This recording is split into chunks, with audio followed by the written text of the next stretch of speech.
dobry.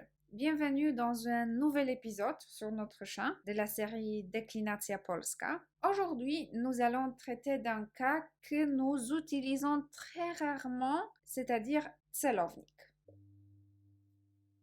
Celownik, en français datif, répond aux questions komu, czemu. Ce sont des questions qu'on n'a jamais vues. On peut dire que celownik ne partage pas des questions avec des autres cas. Comment on l'utilise?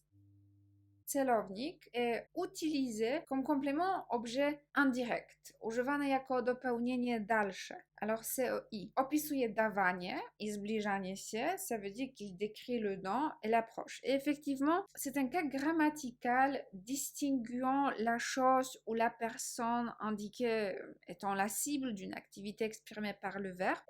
Il s'agit principalement de donner ou d'approcher. Cependant, il est utilisé relativement rarement et décrit principalement le don. Voyons les exemples. Daję prezent Karolowi. Karol, c'est la forme de mianownik masculin singulier. Karolowi, c'est la forme de celownik singulier masculin. Daję prezent Karolowi veut dire je donne un cadeau à Karol. Vous pouvez voir que ici, effectivement, la forme de celownik est comme COI. Ensuite, daję kwiaty mamie. Mama, c'est la forme de mianownik. Mamie, celownik, bien sûr féminin. Daję kwiaty mamie veut dire je donne des fleurs à ma mère.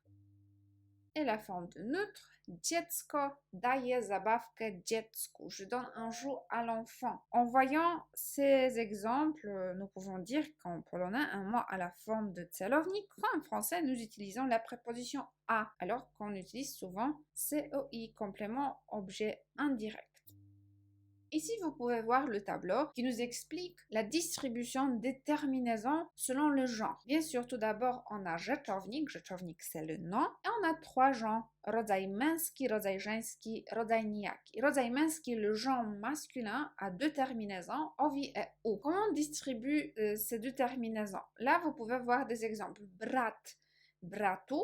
Dziadek, dziadkowi. Alors généralement on peut dire, c'est une astuce, que le nom qui se compose d'une syllabe souvent prend la terminaison ou, et les mots qui sont plus longs, quand ils ont 2 ou 3 syllabes, ils prennent la terminaison ovi. Pour le genre féminin, on a 3 terminaisons, c'est e, i, e. On peut dire comment on peut distribuer ces 3 terminaisons. Là, vous voyez des exemples. Ciocia, cioci, mama, mamie, róża, róży. Et pour vous aider, si vous connaissez déjà miejscownik, c'était la dernière vidéo de cette série, en fait, le genre féminin en celownik a la même forme que le genre féminin en miejscownik. Alors ici, même quand il y a des changements dans le radical, même quand il y a 3 terminaisons, si on a déjà appris miejscownik, celownik, c'est la même chose pour le genre féminin. Et à la fin, on a rodzaj nijaki, le genre neutre. Là, on a une seule terminaison. Heureusement, c'est u. Pour l'adjectif, przymiotnik, le genre masculin et le genre neutre partagent la terminaison, c'est emu, et le genre féminin a la terminaison ei, qui est la même terminaison que miejscownik de genre féminin.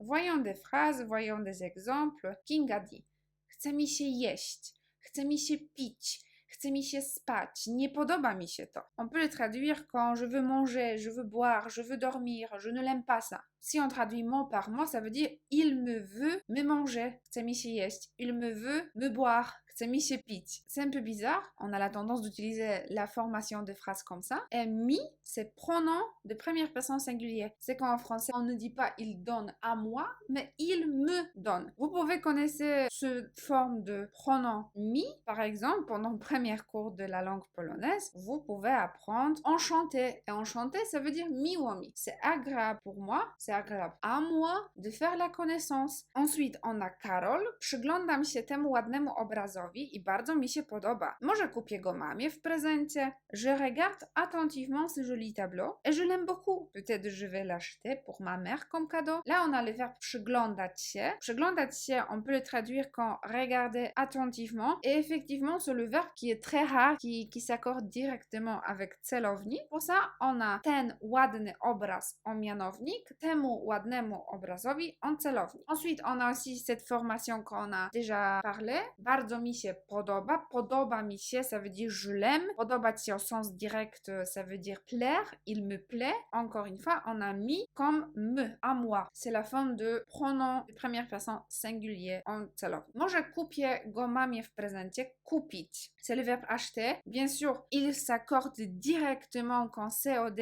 complément objet direct à la forme de biernik. Kupić kogo co. Mais après, on a à qui. Alors, je l'achète à qui. Pour ça, on a kupię go mamie. Je l'achète à ma maman. Mama, mamie, c'est la forme de celownik. Ensuite, on a Ewa. Mojej siostrze brakuje towarzystwa, dlatego przedstawiłam jej mojego kolegę. Podziękowała mi wczoraj, bo dzisiaj są razem. Ma sœur manque de compagnie. Alors, je l'ai présenté à mon ami. Elle m'a remercié hier parce qu'aujourd'hui, ils sont ensemble. Brakować, c'est le verbe qui s'accorde avec celownik. Brakować veut dire manquer. Moja siostra mianownik, mojej siostrze celownik. Przedstawić. Przedstawić, ça veut dire présenter. On présente quelqu'un à quelqu'un. Et c'est pareil, przedstawiłam kogo. Mojego kolegę, c'est la forme de biernik, mais à qui? Jej. Jej, c'est pronom féminin singulier. À elle. Ensuite, on a podziękować. Podziękować, ça veut dire remercier. Elle a remercié à moi. Elle m'a remercié. Et Piotr, nie ufam Kamilowi. Wczoraj obiecał mi, że pójdziemy razem do kina, ale nie przyszedł. Nie wierzę mu, że dzisiaj przyjdzie. Je ne fais pas confiance à Camille. Hier, il m'avait promis qu'on irait au cinéma ensemble, mais il n'est pas venu. Je ne le crois pas qu'il vienne aujourd'hui. Ufać. Ufać, faire confiance à quelqu'un.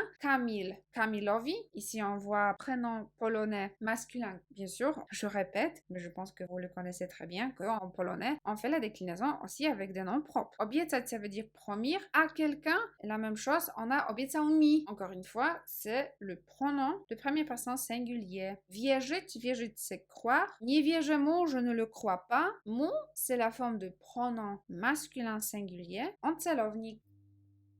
Comme d'habitude, je vous encourage d'écrire des phrases avec des verbes suivants. Et bien sûr, ce sont aussi des exemples de verbes qui s'accordent avec celownik. Przyglądać się, on a déjà vu, ça veut dire regarder attentivement. Et c'est le verbe qui s'accorde directement avec celownik comme COD, comme complément objet direct. Ensuite, on a des verbes comme dziękować, remercier, wierzyć, croire, podobać się, plaire, aimer, dawać, donner, zazdrościć, envier, être jaloux, pomagać, aider. Ces verbes, ce sont des verbes qui s'accordent avec celownik comme COI, complément objet indirect. Merci pour votre attention. Je vous invite à regarder d'autres épisodes de cette série. Merci pour vos abonnements et vos likes.